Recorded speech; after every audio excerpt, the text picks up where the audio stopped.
Betting apps money laundering కేసులో hero Vijay Devarakonda ED విచారణ ముగిసింది.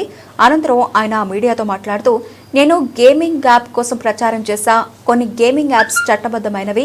గేమింగ్ యాప్స్ బెట్టింగ్ యాప్స్కు తేడా ఉంది. ఈడీ నన్ను అడిగిన అకౌంట్, కంపెనీ లావాదేవీల వివరాలు ఇచ్చాను.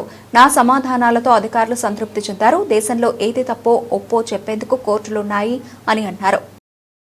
ఇప్పుడు మీ ఛానళ్లలో హెడ్లైన్స్ స్క్రోలింగ్లో ఇల్లీగల్ బెట్టింగ్ యాప్స్లో నన్ను పిలిచారని స్క్రోలింగ్ నడుస్తుంటుంది, హెడ్లైన్స్ నడుస్తుంటుంది నాకు తెలుసు.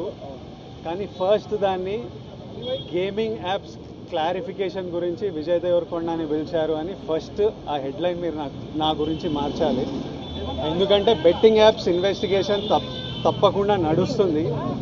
కానీ మనని పిలిచింది వాళ్ళకు కూడా తెలియదు మన పేరు ఎందుకు వచ్చిందో. బట్ మన పేరు వచ్చినందుకు వాళ్ళు వెరిఫికేషన్ చేసుకొని వాళ్ళు డెలిజెన్స్ తీసుకోవాలి.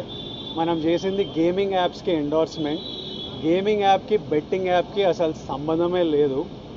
గేమింగ్ యాప్స్ అనేటివి completely legal, recognized by the government, licensed as a business.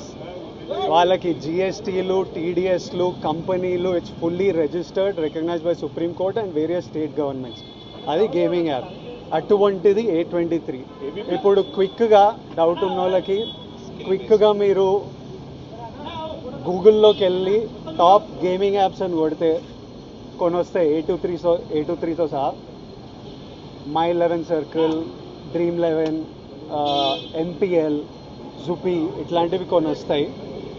ఇవన్నీ రిజిస్టర్డ్ గేమింగ్ యాప్స్. ఇవన్నీ మన ఇండియన్ క్రికెట్ టీమ్కి స్పాన్సర్, మన ఇండియన్ ఒలింపిక్స్ టీమ్కి స్పాన్సర్, మన ఇండియా ఉమెన్స్ క్రికెట్ టీమ్కి స్పాన్సర్, ఐపీఎల్కి, ఎన్పిఎల్ ఒకదానికి అఫీషియల్ స్పాన్సర్, వేరియస్ కబడ్డీ లీగ్కి, వాలీబాల్ లీగ్కి అన్నిటికీ వీళ్ళు స్పాన్సర్ చేస్తారు. ఎందుకంటే these are completely legal entities.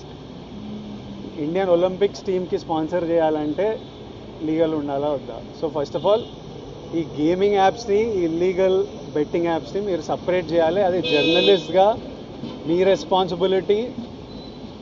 నా మీద మీకు ఆ రెస్పాన్సిబిలిటీ ఉండాలని కోరుకున్నా. కానీ మన పేరు వచ్చింది కాబట్టి కొన్ని క్లారిఫికేషన్స్ అడిగారు.